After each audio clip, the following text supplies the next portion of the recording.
Aujourd'hui, c'est dimanche, le sixième de Pâques. Nous sommes en Jean 14, versets 23 à 29.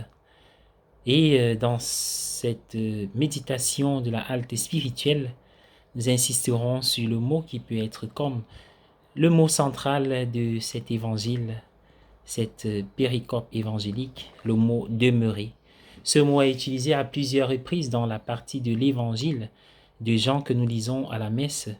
En ce moment, 10 fois dans les versets 1 à 10 du chapitre 15, il est diversement traduit par vivre, demeurer comme rester et faire sa demeure.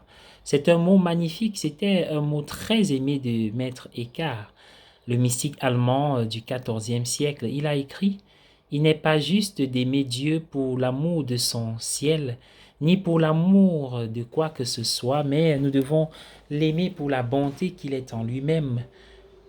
Car quiconque l'aime pour autre chose ne demeure pas en lui, mais demeure dans la chose pour laquelle il l'aime. Si donc vous voulez demeurer en lui, vous devez l'aimer pour rien d'autre que pour lui-même. C'est ainsi qu'une personne se comporte à la maison. Nous aimons les personnes qui s'y trouvent pour elles-mêmes, pas parce qu'elles sont belles ou intelligentes, ni pour ce que nous pouvons obtenir d'elles.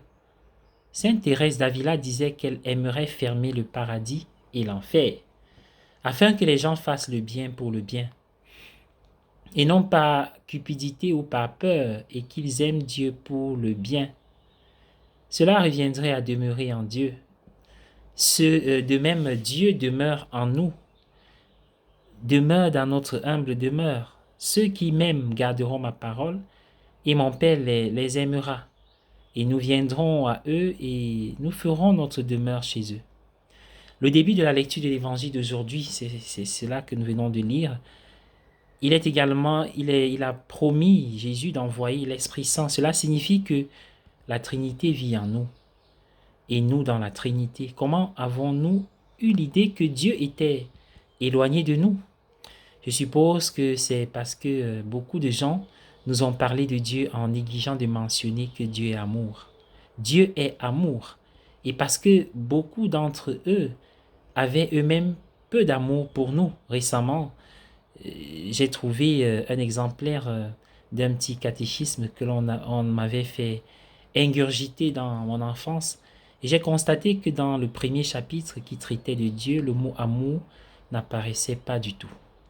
Dieu était décrit comme le créateur du ciel et de la terre, le chef, le commandant, le maître de justice, le récompenseur du bien, compensateur autant pour moi du bien. Mais nulle part il n'était dit que Dieu nous aimait. L'amour rapproche, la peur sépare. Elle donne envie de fuir. Comme il est terrible que nous fuyions notre source même, comme des animaux effrayés. Comme il est terrible que nous nous sentions étrangers et exilés de notre propre maison, de notre demeure. Dans l'histoire immortelle que Jésus a racontée au sujet du fils prodigue, le père a vu son fils alors qu'il était encore loin et il fut ému de pitié. Il courut vers le garçon, le serra dans ses bras et l'embrassa tendrement. Puis il lui donna la plus belle robe et lui mit un anneau au doigt. Cet anneau symbolisait qu'il était un vrai fils et non un serviteur, comme il voulait l'être. C'est ainsi que Jésus décrivait Dieu notre Père.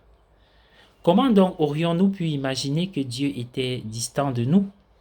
Même lorsque nous essayons de nous éloigner de Dieu, il reste proche de nous. Voilà, tu n'as pas besoin de le chercher ici ou là.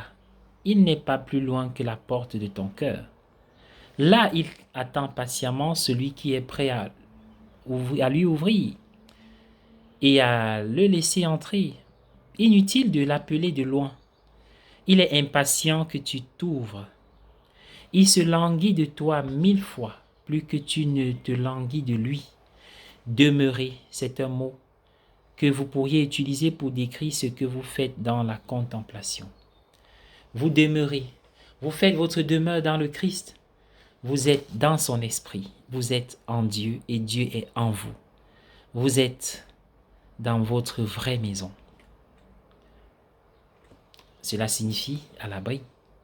quels que soient les vents, les joies, les peines. Je demeure en lui, il demeure en moi, le premier.